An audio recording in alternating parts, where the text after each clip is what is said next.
capitalist process by which so few have so much and so many have so little. I believe in a society where all people do well, not just a handful of billionaires. Bernie. Income inequality isn't always bad. Stick around, it's time to shift your paradigm.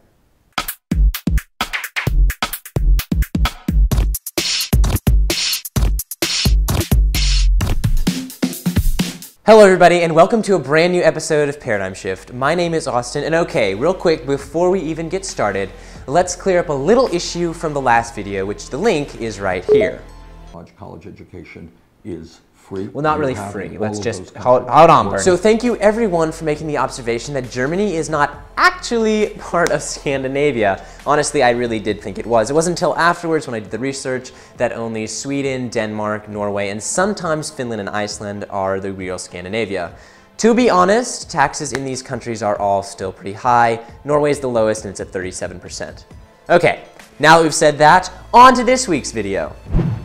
During the October 13th Democratic debate hosted by CNN, Senator Sanders said over and over again that income inequality is the problem in the United States, and it is the reason that we have so many people living in poverty, and that the middle class is just getting poorer. I also checked his website just to make sure that I was not misrepresenting or misunderstanding him. America now has more wealth income inequality than any major developed country on earth. And the gap between the very rich and everyone else is wider than any other time since the 1920s. Thanks, Bernie. Now, correct, America is full of financial inequality for many reasons, but some of it just makes sense. Someone who has been going to college for 10 years to become a brain surgeon should not be paid the same amount as someone who has not gone to college at all and is flipping burgers at the local fast food place. Someone who's put years of time, energy, and money into building a global company that employs hundreds or thousands or even hundreds of thousands of people provides more of an economic and financial value than someone who's just picking up trash and should be compensated as such. Some financial inequality in this country does not make sense, such as the top 1% of earners in this country pay 40% of all the taxes. The bottom 80% pays only about 15%, and the bottom 20% pays barely anything at all. Now, whether you think that the wealthiest Americans should pay even more of our nation's programs, many of which they don't even use, such as the welfare programming, is up to you, and not the point that I'm arguing. The bottom line is that there is no equality in the way that the government is paid for.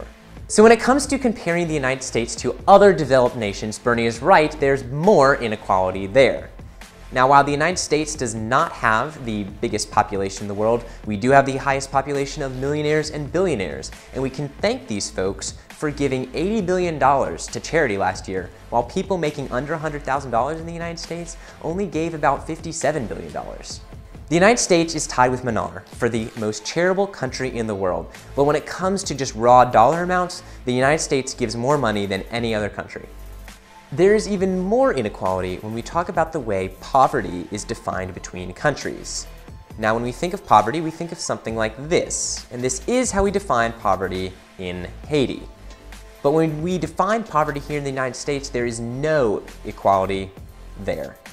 So 80% of poor Americans have air conditioning, 92% have microwaves, almost 75% have a vehicle, and 31% have two.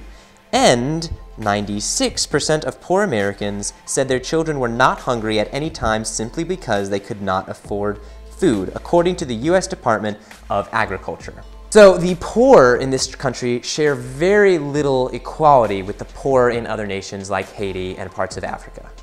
So when it comes to taxes, charity, and our nation's poor, there's a ton of financial inequality in this country, and actually, we're kind of thankful that it exists. Thanks again for watching. As always, please like, subscribe, share, and comment. I legitimately love hearing what you have to say, and if you have a correction, make it. But before you correct me, please check my sources in the description below.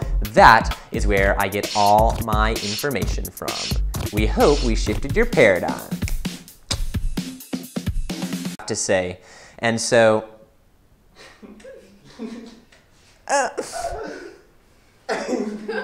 It's time to shift your paradigm.